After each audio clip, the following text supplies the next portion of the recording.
नमस्कार. उद्या येत आहे अत्यंत पवित्र, दुर्मिळ आणि प्रभावशाली सोमवती अमावस्या. या दिवशी केलेले छोटे उपायही मोठे संकट टाळतात, घरातील नकारात्मक ऊर्जा दूर करतात आणि कुटुंबात आजच्या या व्हिडिओमध्ये आणतात. मी तुम्हाला असा एक उपाय सांगणार आहे. त्याचप्रमाणे सोमवती अमावस्येचे महत्त्व, संध्याकाळी दिवा कोठे लावायचा, योग्य पद्धत आणि योग्य वेळ कोणती, कोणासाठी हा उपाय अत्यंत आवश्यक आहे आणि या उपायाचे खरे अनुभव व फायदे याविषयी संपूर्ण माहिती आजच्या या व्हिडिओमध्ये मी तुम्हाला सांगणार आहे.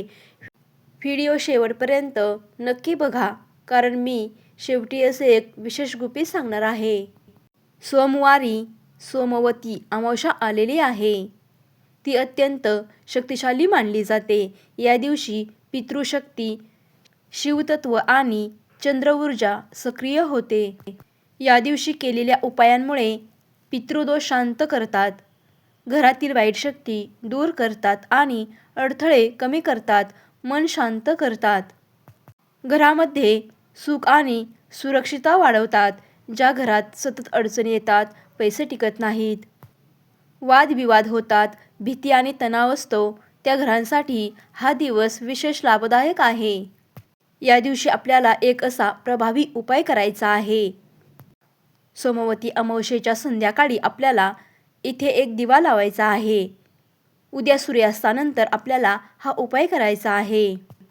यासाठी आपल्याला मातीचा किंवा पितळेचा दिवा लागणार आहे. त्याचप्रमाणे तिळाचे तेल किंवा तूप तुम्ही यासाठी वापरू शकता. कापसाची वात, अक्षता आणि फुले आपल्याला यासाठी लागणार आहेत. तर हा दिवा आपल्याला घराच्या मुख्य दरवाजाच्या उजव्या बाजूला किंवा तुळशीसमोर किंवा देवघरात शिवमूर्तीसमोर आपल्याला हा दिवा लावायचा आहे. दिवा लावण्या अगोदर आपल्याला प्रथम ती जागा स्वच्छ करून घ्यायची आहे. दिव्यात तिळाचे तेल घालायचे आहे किंवा तुम्ही तूपसुद्धा घालू शकता. शांत मनाने आपल्याला हा दिवा लावायचा आहे. त्यानंतर हात जोडून आपल्याला प्रार्थना करायची आहे. दिवा लावताना आपल्याला मंत्रजप करायचा आहे. तुम्ही 3 वेळा किंवा 11 वेळा हा मंत्रजप करायचा आहे. ओम नमः शिवाय, ओम नमः शिवाय, ओम नमः शिवाय हा मंत्रजप आपल्याला करायचा आहे. मंत्रजप करून झाल्यानंतर आपल्याला डोळे बंद करून मनात बोलायचं आहे. आमच्या घरावरचं संकट दूर करा, नकारात्मकता नष्ट करा, सुख शांती आणि संरक्षण द्या. पूर्ण श्रद्धेने आणि विश्वासाने आपल्याला हा उपाय करायचा आहे. श्रद्धेने केलेला हा छोटा उपाय घरावर येणारे संकट टाळतो, अचानक होणारे वाद कमी करतो, नकारात्मक ऊर्जा दूर करतो, भीती आणि तणाव कमी करतो, मुलांचे रक्षण होते आणि घरात सकारात्मक वातावरण तयार होते. ज्या लोकांनी हा उपाय केला आहे त्यांना त्याचे अनुभवसुद्धा आलेले आहेत.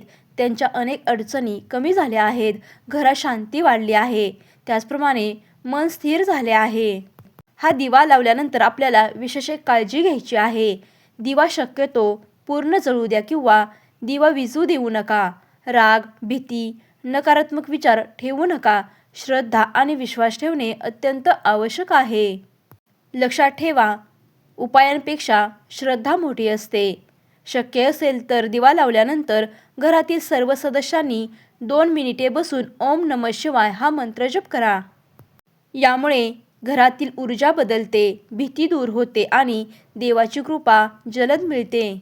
जर तुम्ही उद्या हा दिवा लावणार असाल तर कमेंटमध्ये लिहा ओम नमः शिवाय. व्हिडिओ आवडला असेल तर लाईक करा, शेअर करा आणि सबस्क्राईब करा. तुमच्या घरात सदैव सुख शांती आणि आरोग्य आणि संरक्षण राहो. हर हर महादेव.